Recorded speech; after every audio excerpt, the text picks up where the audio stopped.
Hi, I'm Jimmy Moody, resident athlete here for the sport of fencing.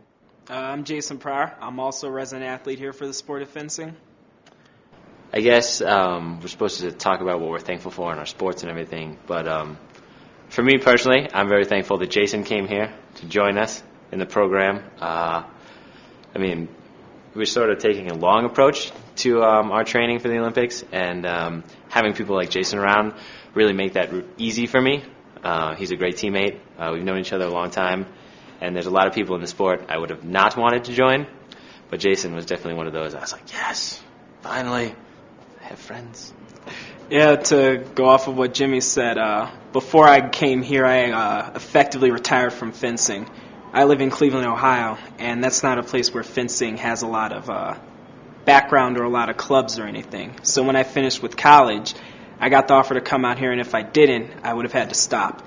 But through a series of red tape, I had to sit in Cleveland for 8 months, not training. I did substitute teaching at a bunch of other jobs, but essentially I lived with my parents and waited every day for a call to come out here. So it was an extremely difficult point in my life. But my real gratitude is that once I came out here, everything changed. And I had Cody Matter and Seth Kelsey and, of course, Jimmy Moody to train with every single day.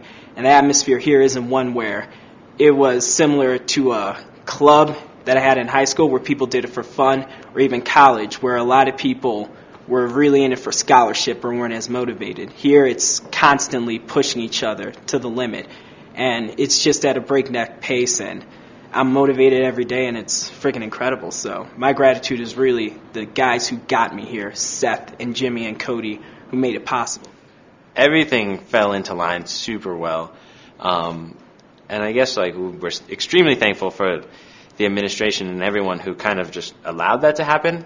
It sort of just grew pretty organically. And when we got here, everyone pitched in. I mean, the strength and conditioning staff, nutrition, sports marketing, media, sports medicine, everyone. Once we got here, it was like a huge family. Everyone was like, "Oh, you're here? Let's see what we can do to make you awesome." And we're like, "Oh, yes."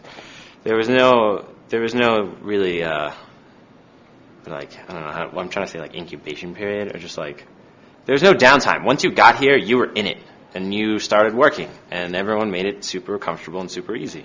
We could go on and on about who we're thankful for, John Carlock, Amanda Whitmire, Bo Sandoval. Those are our strength coaches, and we could just start naming people, but really, I think in the end it comes down to just being thankful for the Olympic movement and just expressing that idea of just excelling and seeking out greatness through sport, and just all the support and everyone who came along and got behind that idea and made it easy for us to chase that dream. Definitely. The Olympic movement is made up of people, and I know Jimmy has a list of people who we've known through the years who've pushed us and made things possible for us to be in this extremely privileged situation. I mean, we're resident athletes. We wake up every day and we train. We do the one thing we love more than anything else.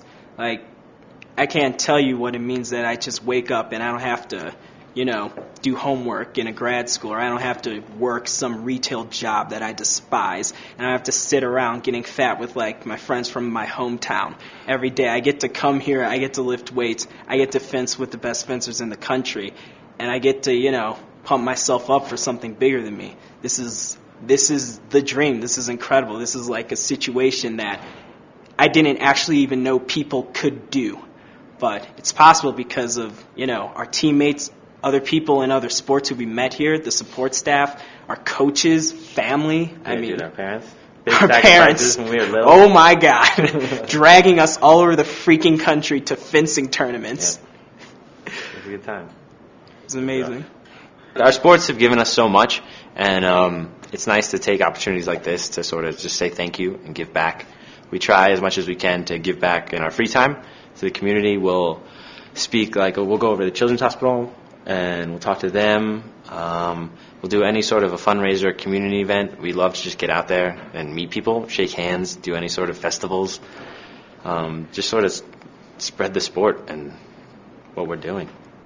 Yeah, we take every opportunity we can get. Even in between our 2 trips, last time between Cincinnati and then Paris, I remember I actually went to talk to some of the kids in my mom's teaching now, in another nonprofit, and basically give them a nice long rousing speech about fencing and perseverance, because I don't know, kids love that. You like hand them a sword and you're like, yeah, I do a sport where you stab people, and they're like, oh my god, it's just like, you just have to work hard and never quit. They're like, get stabbing people. I'm like, yes.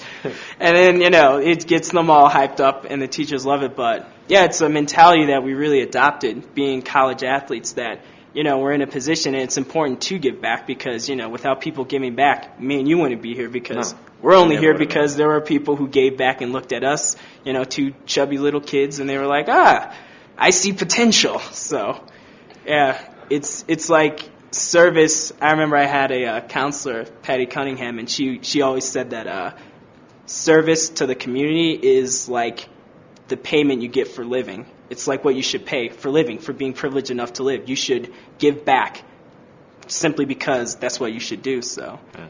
No, it's funny you say that. Like, my coach, when he first saw me, like, I don't know if he saw potential, but he just like saw me rolling with my friends, and he was like, oh my god, who is this overweight chubby kid in my club right now? And I was like, I want to poke things. Oh.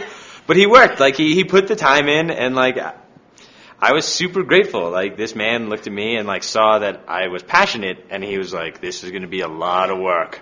And he put in the time, and it paid out in the end. And if he hadn't, he could have just as easily just been like, no, like, you just run around and have fun. But, I mean, he was willing to go the distance with me. So it's stuff like that. And like, when you give back like that, so, I mean, getting out there, when we speak to like the kids, it's nice for us. I mean, it's not a job. It's something we love to do, just to try to maybe we'll find that one kid, that next big thing. Maybe we'll motivate just a couple of them, a handful of them, to go do something. Maybe not fencing. Maybe they'll work harder in school. Maybe they'll read a book. Maybe they'll just, who knows? I mean, you never know who you're going to meet. Yeah, there are like dozens of people who remember somebody talking with them when they were a little kid, and that's what made them want to do XYZ, whatever sport or anything. So I think the coolest thing would be some little kid's origin story. That's my goal. Some little kid one day, like 20, 30 years from now, is going to be sitting here, and he's going to be telling a story and drop my name. And he's going to be like, that's how I got involved. Some kid just showed up with a sword in my school. That's how it's going to happen.